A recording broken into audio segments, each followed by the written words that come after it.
Hey, hey, hey, we're Yo, back. How's it what's going, going on? Onofre? Good, Shahab. How are you? Good, good, getting better, getting this physical therapy underway, getting my, Yes. shoulder and wrist back into commission here. Uh, yeah, how are you doing? I'm good. I'm doing good. Yeah. Keeping How's the busy. weather like over there in Oh, Hawaii? it's hot. It's hot. I am Oh, running on AC on all day, please. yeah, yeah. It's like that in Vegas too. Oh, Quite yeah. unfortunately. That dry heat. It's that dry heat. Yeah. Which, well, I prefer dry heat to humid heat. But Yeah. you're like, nope, I love my No. humidity, right? Yeah. Oh man.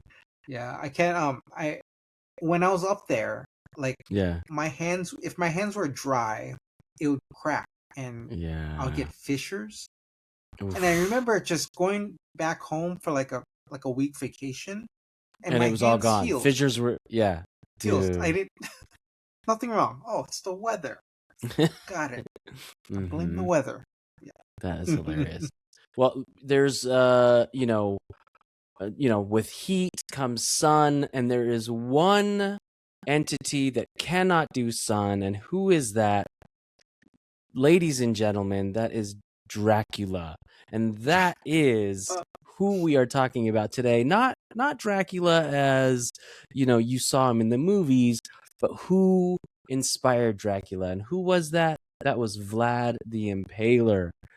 And so, yeah, right around 2006, 2007, Dave Lingenfelter from ESL, he put together this new band. He was like, I kind of wanna do this, and it was a fun little project where the name was also kind of clever, where Vlad and was in parentheses, so that technically you could also just say the Impalers, or you could say Vlad and the Impalers.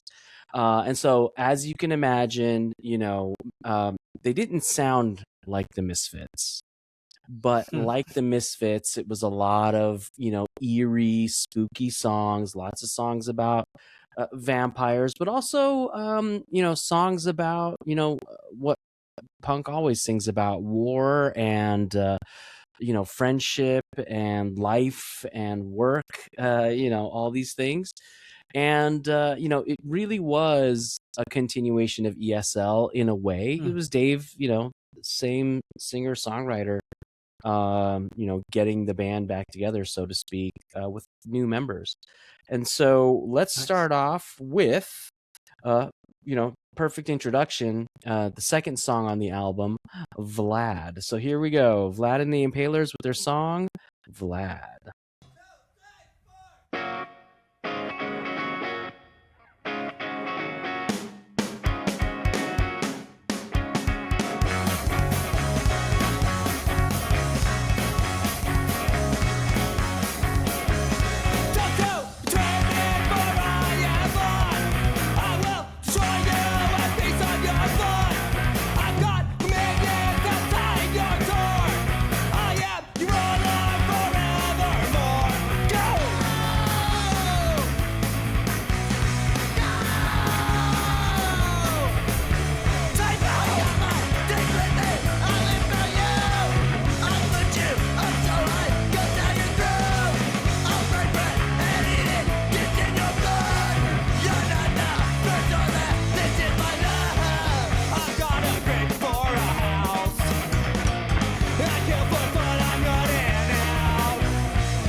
All right, that was Vlad and the Impalers with Vlad.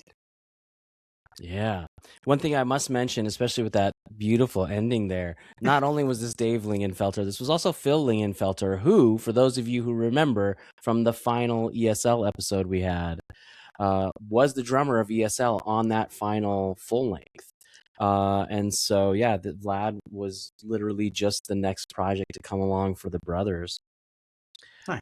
Another thing that I do want to say, and I'm sorry if I superseded any questions you might have, Onofre, but the last episode we talked about cover art. I would like to talk about cover art here. Oh yes. The band was trying to get it, ready themselves, and they were kind of having a tough time at it. And I had a friend who was a really good designer, really good, like his aesthetics were very, very punk rock. He did a lot of really cool zines. Keith Rawson actually did the graphic design on this. Keith Rawson is now a fairly famous horror author, with Joe Hill and Stephen King really loving everything he's writing and giving him all kinds of endorsements, which is just like amazing. I mean, I'm so, excited for Keith and happy for him, but also thank you, man. Like, you literally saved our asses on this, so thank you. Amazing Nice. human being, Keith Rawson. Didn't he do another project too of a 7-inch? So he was in Neckties Make Me Nervous, Yes. and that was a GC connection, which is how I even knew to reach out to him. For the Neckties Make Me Nervous 7-inch, he did all of the artwork. And so not just the graphic design, but the illustrations as well. And so I was like, man, we're in a bind. I need help. He did it for amazing price. Again, 20 some years ago. I don't quite remember what, but he literally saved our butts. So Keith, is he based in Portland? This blood's for you. This blood's for you. He's Oregon, right? He's from Oregon. Yeah. Mm-hmm. Yeah, very cool guy. Definitely look into him. If you're into horror, grab his most recent 3-4 books. All amazing. If you're a punk, go look for Avowzine, AVOW. Great stuff. Okay. Nice. So let's get to our next song. I think what we'll do is we'll play and this song. We can play it out from here, but it's very adorable. So when I was growing up in Southern California, there was this little house. I mean, it looked like a very cute little house in the city of Santa Ana, Orange County. And it was wedged in between all of these businesses. Like, it's all this like commercial center, but then this cute little house. And out of the house, they ran a venue, and it was called Coos Cafe. And I think what used to be in there was maybe Asian restaurant of sorts, and either the restaurant's name or the owner's name was Coos, KOO''S, and they just left the sign up. So Coos Cafe then became a music venue, and there was graffiti parties and hip hop shows and Black Panther meetings and Riot Girl fests. It was really amazing. We would do Food Not Bomb benefits there. Nice. Great time. Amazing. At some point, someone was trying to do a documentary about it. I think that kind of fizzled. I hope it picks up steam at some point. But this song specifically was written almost like a moratorium, after the city came in, after however many years of it being this amazing community space, and they just shut it down, made up some code violations and just kicked everyone out. And so this song is about that, but also about our love for Coos Cafe.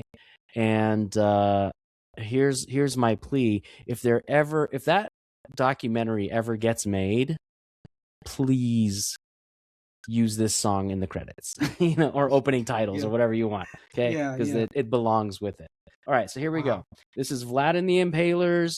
Rest in peace, Onofre. Again, thank you so much for doing these episodes with me. Thank you for having me. And yeah, these are really fun. And listeners, thanks to you for coming along on these. We're kind of getting into a new era of GC here. Yeah. Um, yeah, and it's funny that you bring up the uh, Keith Rawson's 7-inch, because Mm. that didn't come out until after this Vlad and the Impalers album. Oh, Um, okay. I think that was and my introduction to GC. That was one of the first purchases. really, Yeah, those neckties make me nervous. Yeah. wow, that's amazing. Yeah, that was That's dope. pretty crazy, dude, actually. And then you went back in time and got some, or Yeah. you know, So it was just like whatever I could find. Um, but I believe it was online shopping. I was like, okay, this the wow. description sounds cool. Took a chance. Yeah. Well, it's amazing that you picked that up, became, a huge supporter, and now we're doing this podcast together. Amazing. I love Oh, it. thank you. Again, appreciate you. And yeah, so here we go. This is to take us out of the episode, Vlad and the Impalers. Rest in peace. Rest in peace, Coos.